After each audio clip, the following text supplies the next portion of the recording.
Hai, nama saya Nur Aiman. Saya student beauty management. Okey, saya dapat tajuk makanan tradisional orang Punjabi. Saya pilih tosi. Tosi adalah sejenis serabat yang mempunyai rasa manis dan manis. Ia dibuat daripada beras dan kacang dal. Boleh juga ditambahkan dengan rempah ratus untuk tambahkan rasa. Okey, ini contoh serabat. Ini contoh tosi. Dia panjang sebenarnya. Sini. Panjang. Nama saya Shanita Saravanan dan tajuk yang saya terdapat adalah pakaian tradisional Punjabi. Pakaian tradisional bagi lelaki adalah kurta pajama, patiala salwar, dhoti, kasut juti dan turban. Kurta pajama merupakan kemeja panjang yang sampai ke lutut dan biasanya diperbuat daripada kain kapas atau linen. Patiala salwar adalah seluar yang melihatkan secara baggy dan lipit. Ini adalah kurta pajama. Ini adalah patiala salwar. Selepas itu kita ada turban. Turban ini hanya untuk lelaki Punjabi. Turban dalam kalangan pengatut Sikh amat berkait rapat dengan kepercayaan dan wajib dipakai. Orang Sikh dilarang memotong rambut dan diwajibkan untuk memakai turban, tetapi perempuan tidak perlu memakai turban. Untuk kasut, juti adalah kasut tradisional dalam kaum Punjabi. Pada masa dulu, wanita Rajput dan Sultan Istana biasanya memakaikan kasut juti sebagai pakaian harian. Tetapi sekarang, lelaki dan perempuan memakai kasut juti pada masa festival atau acara khas. Pakaian tradisional untuk perempuan adalah lengga. Lengga dipakai pada festival atau acara khas. Lengga boleh dibahagikan kepada 3 bahagian. Yang pertama ialah skirt panjang yang dipakai secara bahagian bawah. Ini adalah skirt yang panjang. Bahagian kedua adalah choli. Choli adalah baju yang dipakai sebagai bahagian atas. Pakaian ini disiapkan dengan shawl. Shawl ini terdapat banyak cara gaya yang boleh digunakan. Lengga, kelihatan lengga adalah moden dan direka untuk menonjolkan bentuk wanita.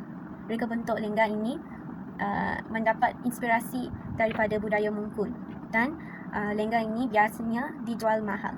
Hai, nama saya Syamira binti Mislan. Saya daripada program Diploma in Fashion Design. Saya daripada Group Bank yang membentangkan bangunan seni bina pada tajuk Punjabi.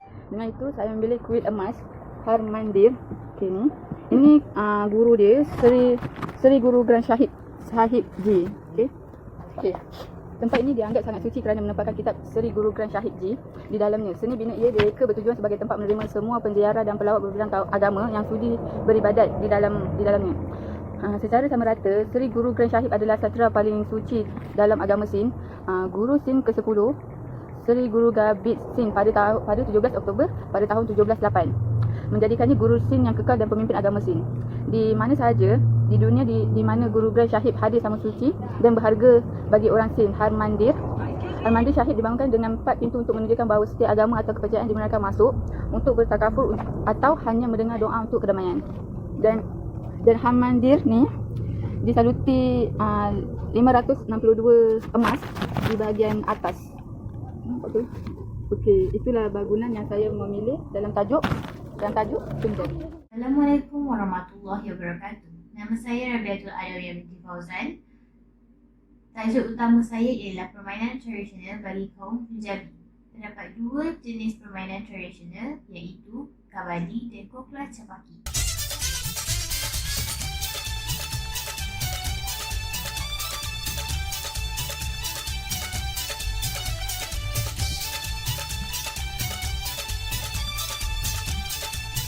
Yang pertama ialah kabadi. Kabadi merupakan sebuah sukan tradisional dari Asia Selatan. Nama ini berasal daripada perkataan Tamil yang bermaksud memegang tangan. Kabadi memerlukan 2 pasukan dan 7 orang dalam setiap pasukan. Kabadi dimainkan secara pusingan bergilik. Permainan kedua ialah kokla chapaki. Kokla chapaki adalah permainan yang sering dimainkan di jalanan Punjab. Permainan ini lebih terkenal dalam kalangan kanak-kanak perempuan berumur 4 hingga 8 tahun. Bilangan pemain adalah bergantung pada jumlah pemain. Kesimpulannya, 2 permainan tradisional ini adalah permainan yang terkenal dalam kalangan kaum Punjabi. Sekian, terima kasih. Hai, nama saya Shanda Syarifudina. Tajuk yang saya telah dapat ialah alat muzik tradisional Punjabi. Alat muzik tradisional Punjabi ialah Algoza.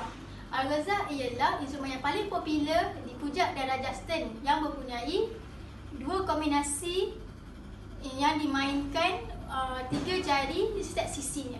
Sekian, terima kasih. Dan saya ingin memperkenalkan seni bina diri dalam adat budaya Punjabi, iaitu silambam. Silambam dalam bahasa Tamil disebut silambatam, yang merupakan seni bela diri Dravidian, tradisi berasaskan pertempuran tongkat. Gaya ini dipercayai berasal daripada Bukit Kuringji masa kini, Kerala 5,000 tahun dahulu, di mana penduduk tempatan menggunakan tongkat buluh atau rotan bagi mempertahankan diri daripada haiwan buas. Dan ini merupakan sedikit cuplikan atau video mengenai seni bela diri dalam adat Punjabi. Assalamualaikum dan selamat sejahtera. Nama saya Aisyah Safina binti Ahmad Rahman dan saya akan membentangkan pada hari ini bahagian saya, iaitu kraftangan Punjabi. Kraftangan tradisional Punjabi sangat luar biasa kerana bentuk mereka dan karya mereka yang sangat rumit. Kraftangan Punjabi menghasilkan beberapa barang yang sangat berguna dan telah diekspor ke seluruh dunia. Antara kraftangan tradisional yang saya akan bincangkan pada hari ini ialah kerja kayu.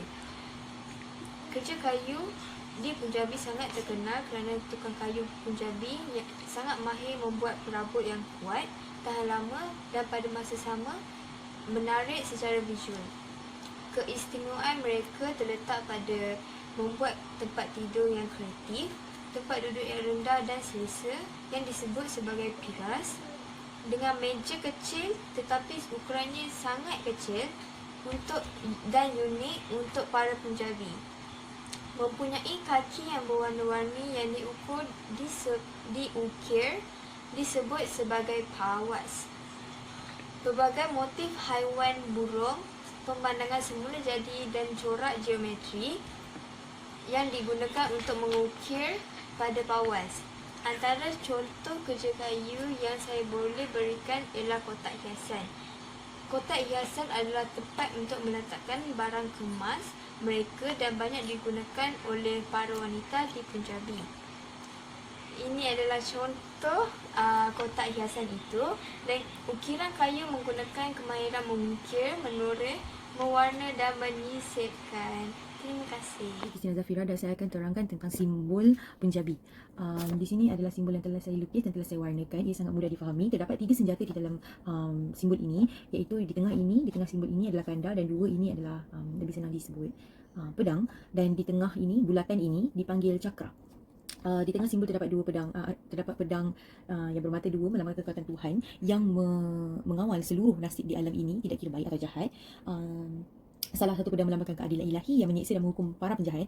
Di tepi lain melambangkan kebebasan dan yang diatur oleh nilai-nilai moral dan spiritual. Di kiri pedang ini, di kiri adalah pedang kedaulatan spiritual dan di kanan adalah pedang kedaulatan politik. Harus ada keseimbangan di antara kedua-dua pedang ini. Ditekankan dalam lingkaran. Lingkaran ini disebut cakra. Cakra adalah simbol persatuan manifestasi ilahi, baik segala sesuatu, segala keinginan tanpa awal dan akhir. Assalamualaikum kepada Dr. Rabiatul. Saya Syariza binti Muhammad Amin. Saya daripada Fakulti SES Aliran Diploma dalam Public Relation dan Entertainment. Saya daripada Grup BEL akan membentangkan tentang warisan kebudayaan etnik yang terdapat di Malaysia. Etnik kebudayaan Malaysia yang telah diberi oleh grup saya adalah Punjabi. Kami juga telah diberi beberapa elemen untuk dibentangkan. Elemen yang telah saya pilih adalah agama. Punjabi dikenali sebagai agama Sikh. Sikh adalah agama monoteistik. Agama Sikh bermula di Sultanpur berhampiran Amritsar di wilayah Punjab, India. Agama Sikh adalah agama kelima terbesar di dunia dan mempunyai 23.5 juta penganut. Agama Sikh percaya pada satu Tuhan dan dipanggil Wahai Guru. Selepas beliau mangkat, penggantinya juga diberi pangkat guru. Sebanyak 10 guru telah mengambil alih tempat beliau. Rangkaian ini berakhir pada tahun 1708 selepas kemangkatan Guru Gobind Singh. Guru Gobind Singh telah menubuhkan sebuah persatuan persaudaraan Khalsa Sikh dan memulakan pakaian seragam untuk kaum lelaki dan perempuan, iaitu 5K. 5K dalam kaum Punjabi dikenali sebagai Panj Kakar atau kaki. 5K ini perlu dipakai sepanjang masa kerana diarahkan oleh Maha Guru Sikh ke-10 iaitu Guru Gobind Singh. 5K itu merupakan Kesh, Kanga, Kara, Kirpan dan Kaca. Saya akan membentangkan tentang 5K ini. Yang pertama sekali, Kesh. Merupakan tradisi rambut panjang yang disimpan tanpa gunting bagi penganut Sikh. Ia adalah penting kerana ia mengingatkan setiap penganut Sikh menjaga setiap yang diberi oleh Tuhan. Rambut yang panjang itu disimpan dalam serban mereka. Yang kedua pula adalah Kangga. Kangga ialah sejenis sikat kayu yang disimpan oleh penganut Sikh lelaki wajib miliki dalam kalangan mereka. Sikat ini biasanya disimpan dalam ikatan serban para lelaki Sikh iaitu cage. Ia adalah kara. Kara adalah sejenis gelang besi dipakai di pergelangan tangan kanan mereka. Kara ini adalah simbolik untuk mengingatkan janji mereka untuk melaksanakan hidup yang suci dan tanpa sebarang dosa. Yang keempat pula adalah kirpan. Kirpan adalah sejenis pisau kecil keris tetapi bermata dua. Dari segi agama Sikh, ia merupakan salah satu dari 5 kewajipan simbolik untuk mengingatkan penganutnya bahawa hidup ini adalah satu perjuangan menentang nafsu dan perbuatan dosa dan juga untuk melindungi kaum-kaum yang kelima adalah kaca. Kaca adalah sepasang seluar pendek. Peranannya untuk mengingatkan seorang penganut Sikh sama ada lelaki atau perempuan supaya tidak melakukan zina dan tanggungjawab mereka untuk menjaga kehormatan masing-masing sebagai suami atau isteri.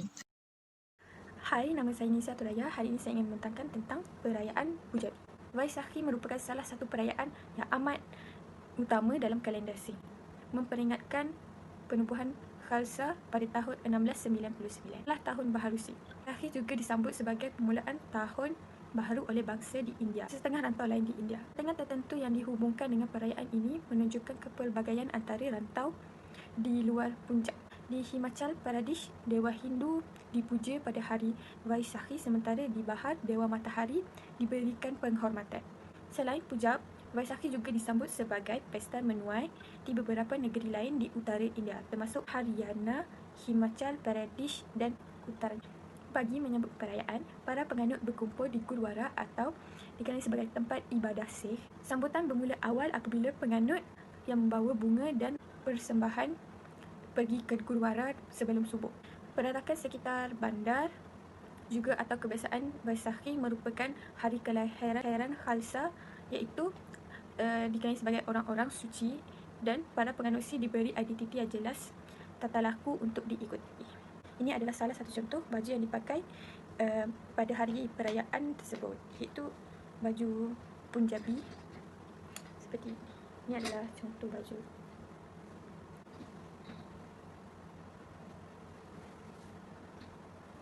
Okey, itu saja daripada saya.